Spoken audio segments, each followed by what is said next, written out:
आजी पाणी पाहायला आले होते काय? हा काय भरपूर पाणी ना आता? हा पाणी भरपूर आहे का?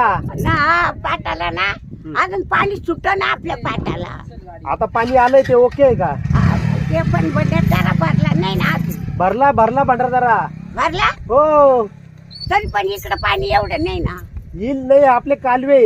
हा मेन पाट पलीकडलं आहे आपले हे कालवे आपले छोटे पाटे. हा अजून किती दिवस झाले आम्ही पाटाचं काम करेल. हा ना हा पाटाला पाणी पोचत पाटाला पाणी आल्यामुळे आनंदी आहे का तुम्ही? आनंद आनंद लय आनंद झाला. हा ना बरं वाटतं ना आता? आता बरं वाटतं आपल्या एरी वारवा गच बसती ना. आता काय पाण्याची गरज नाही ना आता बस नाही, एवढं नाही, पाणी. आता आपल्या एरीच्या पाण्याची गरज फक्त पाटाच्या पाणी. बस बस या अगोदर पाणी होतं का? काय नाही ना जनावराला पाणी प्यायला नव्हतं राहिलो. हा ना 50 वर्षानंतर पाणी आलं ना. पाटाचं पाणी आलं